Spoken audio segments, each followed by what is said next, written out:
Attack on Titan is so good, and also overrated at the same time, but Season 3 really started to go crazy with its story, while also paying off a lot of the investments made into its first 2 seasons. I'm going to go over my favorite moments, the big reveals, and talk about new and important characters in this video. Hey everyone, I'm Wheeze. First is a recap to refresh you on the gist of the season, which I suppose you can skip if you want. Then onto the more in-depth stuff.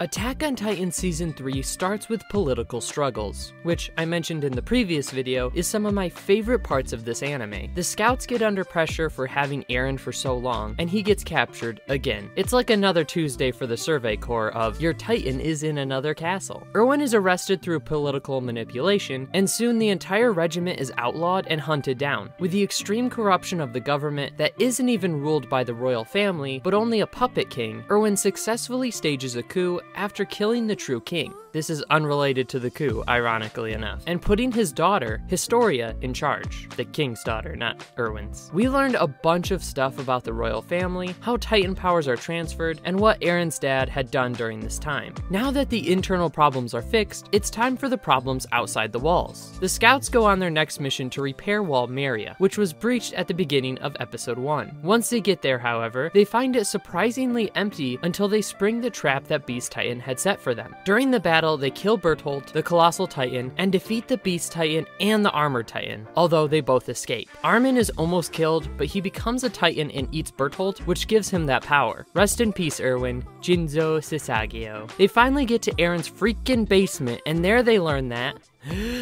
their entire race is descended from Ymir, different Ymir, who abused her demon power that allowed her to turn into a Titan, and the rest of the world now hates the rest of her family line who ran into the walls to keep themselves safe. There's only 9 Titans whose power can be passed down, and each person lives only 13 years after they get the power. Eren's dad lived in the world outside the walls and was part of a rebellion as being one of the descendants of Ymir, and married the direct bloodline of Ymir Fritz, and had a son who betrayed them, which sent Grisha's wife to become a Titan, the Smiling Titan in fact, and Grisha himself inherited the power of the Owl, who was the leader of the rebellion. And then Grisha wandered to the walls, married Eren's mother, had Eren, and then had Eren eat him when he was a boy because of the 13-year thing. Eren's Titan is called the Attack Titan. Try not to laugh. It's not dumb, it's cool. 1 year later, the scouts journey past the walls. Eren and Armin finally get to see the ocean, but it no longer represents the freedom they had thought it did, as they had only found their true enemies beyond the land where the Titans roam. Holy crap, so much happens in this season, and it was great. It's such a complex, interwoven story that it's hard to keep track of. I'm not going to explain how everything went down, but I will go through the emotions of some of its best moments. First, we need to talk about the new characters for this season. Rod Rice was a character. He seemed like he was going to have some complex motives, but he was just kind of a scumbag and went crazy. However, the story around his family is really cool. Get Eren's power and be able to kill all the Titans, but Grandpa's curse forces you not to do anything about it. It's great. The next new character was Kenny. He had a great backstory and very questionable but understandable morality. He was awesome. I loved his relationship with Levi, and watching them fight was amazing. He had a pretty small role, all things considered, but was an extremely memorable character. For the last new character, I'm going to mention Flock Forrester. As our group becomes the veterans that they looked up to in the beginning, Forrester is here to give the perspective of a new recruit. He is a little annoying at times, but I think he is necessary for a different perspective. The first best moment was all of the first arc, where the scouts are arrested while Erwin stages a coup. I was a little distracted during this time because I was so interested in the Beast Titan and the mystery surrounding their enemies, but the politics in the world situation is the most interesting part of the show. We get some amazing fight scenes and great payoffs of Erwin's crazy plan. It always gets to the worst place before the plan can finally be enacted. Seeing it all go down and work out is super satisfying, especially in this arc where Erwin just takes over the government. So for specific moments of this arc, the first thing that caught my attention was how they were fighting humans now. I've seen memes about how the show goes from fighting Titans to Titan humans to just regular humans, but I wasn't expecting Levi to say, "We're fighting humans now." It made sense, but it was just so on the nose it was kind of funny. Armin and Jean, with the rest of the scouts, chase after the people who captured Eren, as it happens every season. He's worse than Princess Peach. When it comes down to it, Jean hesitates to shoot a girl who also hesitates to kill him.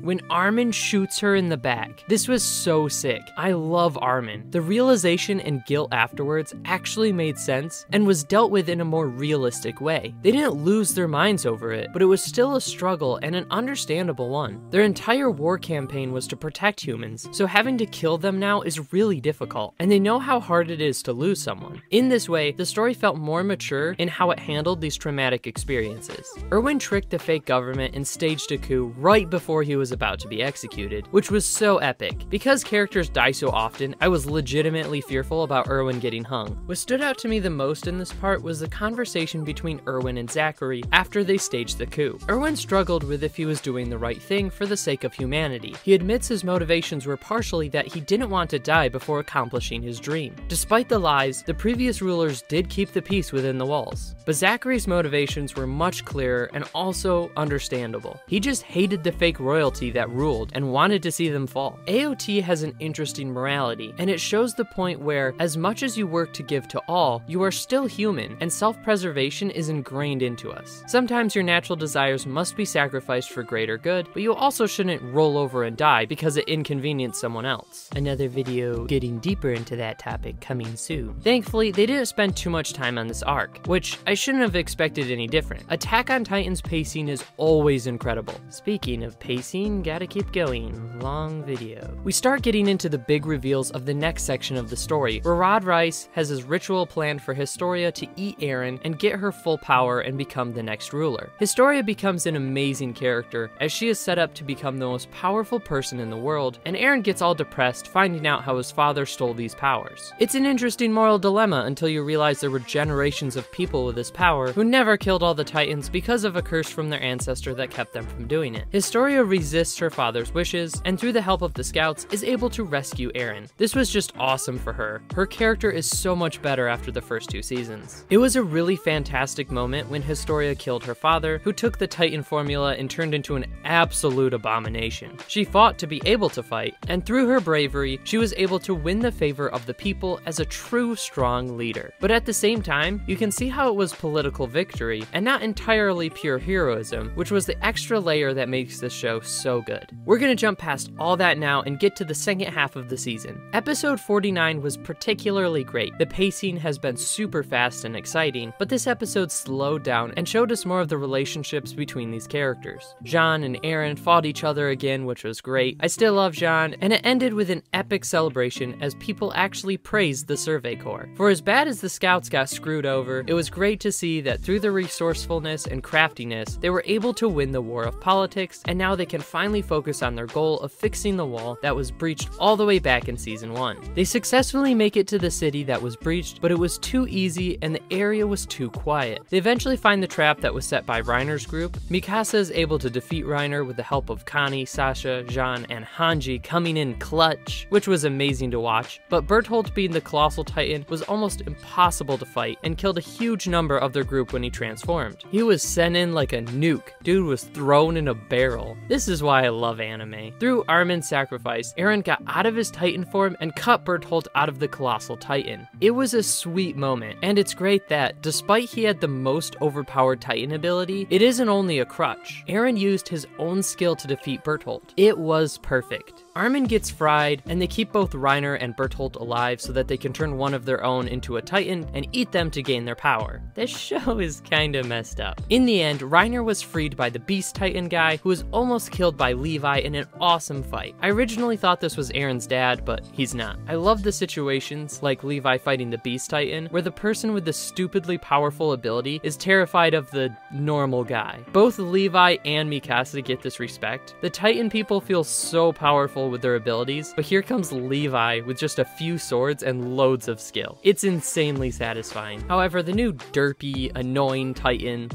just look at this thing. It barely saves Beast Titan, and then manages to save Reiner from Mikasa, which was frustrating, but it didn't feel too convenient. Just a little convenient. This leads to a massively important moment where both Erwin and Armin are seriously injured, and Levi must choose which one to save with the Titan formula. The tension is extremely high, and Eren Eren and Mikasa even fight Levi to give the serum to Armin. Before I get into my thoughts about this moment, I need to go over the epic charge that rivals Give Your Hearts from Season 2, but for a completely different reason. With Beast Titan holding them off from a distance, and the two powerful titans within the city in front of them, Erwin sees they have no hope to survive this situation. He desperately hopes to see what's in Eren's basement. Since he knew his father was right about some of the theories, his curiosity nearly controls him to run to the basement before he dies. However, there is one chance for the future of humanity, but it involves his sacrifice. This is where Levi gives the amazing line, "Give up your dreams and die." I've seen the memes, but the situation for this is amazing. I love Levi so much, he only gets better.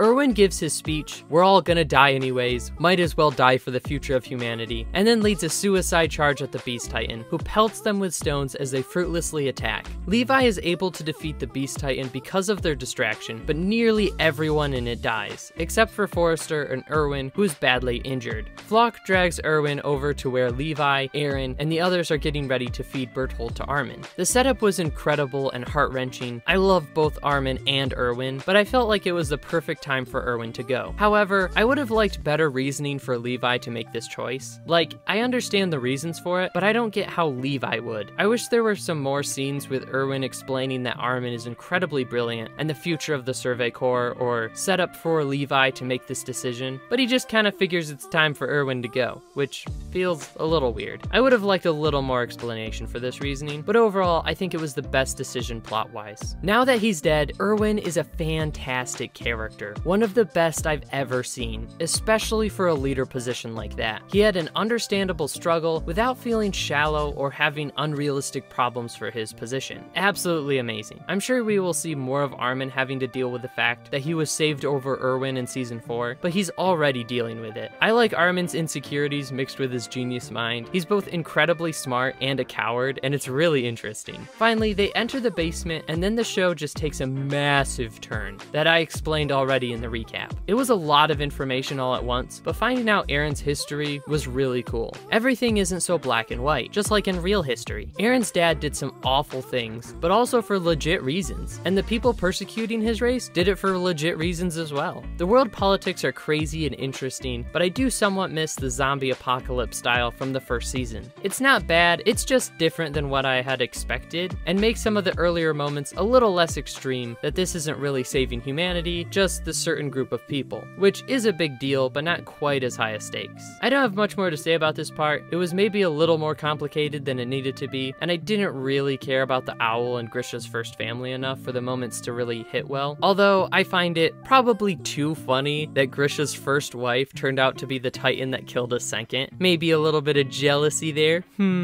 After the successful mission, they get the wall all repaired, so they journey past the walls to find the sea that leads to the land that had kept them trapped for over 100 years. Eren and Armin finally get to see the ocean, but they still aren't free. I'm really excited to see how Season 4 starts. I know a little bit, but no specifics of what happens, so we shall see how I like it in the next video. For my final thoughts this season, I think it's the best so far. The storytelling is better, the characters are better, it doesn't feel melodramatic, but the terror and situations are really powerful. The plot itself and the reveals are incredible. I really love this story and most of its characters, although its overall vibe isn't my favorite. I find AOT to be fantastic. On to my favorites. Top 5 characters of the season are number 1, Levi, number 2, really close Erwin, number 3, Kenny, number 4, Armin, and number 5, Eren. A lot of epic moments from so many characters. My favorite moment was, I think, Levi telling Erwin to die. I really liked his fight with the Beast Titan, but it didn't end satisfyingly enough to be my favorite. The send-off for the scouts was pretty close too. With all the extreme high-tension moments, the powerfully quiet ones really stand out. Favorites of the entire show is number 1, Levi. I don't see this changing. Levi is just too good. Number 2, Erwin for now. His death just made him better, but maybe some good character moments in Season 4 will get someone else to take his place. Number 3, Armin. Number 4, Mikasa. And number 5, Eren. Our main characters are still great. I think Armin is quite a bit better than Mikasa and Eren, but there aren't any other characters I could say I like better than them. They get so much screen time, it's hard to like anyone else more, unless they're like Levi tier. Season 3 is my favorite, then Season 1 and Season 2 being the shortest and weakest, although still great. That's all from me. I can't believe you watched this entire video. Or skip to the end, I guess. That's kind of weird. Anyway, thanks for watching. Enjoy your day. Check out my journey through Hunter x Hunter if you can't get enough of me. That doesn't sound right. Or if you have nothing else to do. Jam meow.